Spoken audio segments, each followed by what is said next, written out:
Another thing that we can do that's a part of the healthy grieving process is we can help children to understand compassion in action is a positive thing. What does that look like? When a child loses a pet or a family member or someone through divorce, or for many, it's a celebrity. Maybe they attach to someone. It's not for us to tell them everything is going to be okay. Because you know what? For a lot of kids, it's not okay. So what can we do? We can help them to channel that loss and the energy from that loss into an act of kindness or an act of compassion, or maybe for some, activism. So what does that look like?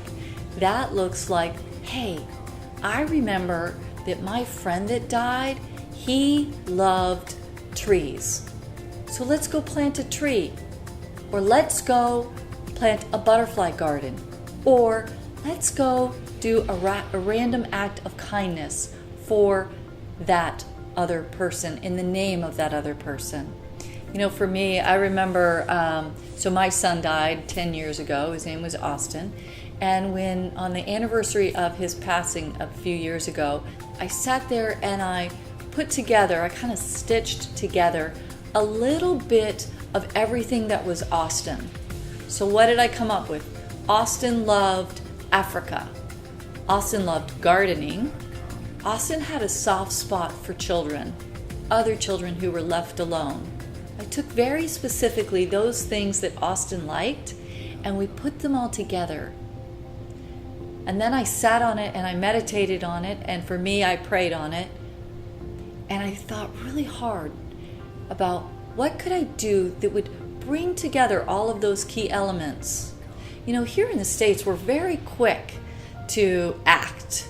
But I think sometimes with grief, and also grief in action and compassion in action, we need to give some validation to the process of being still and to percolation. And I call it that because, you know, back in the day, we percolated coffee. And that was really an interesting thing, right? To sit and give some time to letting things float to the surface until they felt right. And I'm glad that I did. Those projects that I'm most proud of, I let percolate. And I think teaching kids in grief the power of percolation is a very powerful thing. So when we finally came up with this concept of Austin's kitchen garden, it happened because I called a friend and I said, hey, I want to do something with this idea of Africa and children, and he liked to garden. What do you think? And she said, oh, how about a scholarship? I was like, no, that's not quite it. And then sure enough, through the percolation process, the name of another friend of mine came up, and I called her and I said, hey, don't you do something with this orphanage in Africa? And she said, I do. And I said, I need some help. I need some guidance. I'm thinking of something that would involve children and Africa. But Austin, my son that died, really had a special place in his heart for kids that were left alone. And she said, I'm a part of an orphanage. And so, over conversation, we came up with Austin's Kitchen Garden. And we did a GoFundMe. And now the Austin's Kitchen Garden is in its third year, and it's acres and acres large. We grow 5 vegetables for 47 children in Kenya. I haven't been there, but I carry them in my heart every day. Compassion and action for children is such a positive part of being alive and vibrant and living with their grief. It gives them a thing to do, and something to do with their grief as well as with their love for the person who died.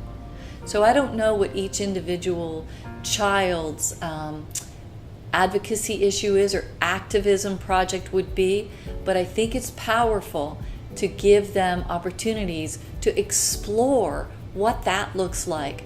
I know for many children, it starts off a cycle and a lifelong love of activism and advocacy, which really helps them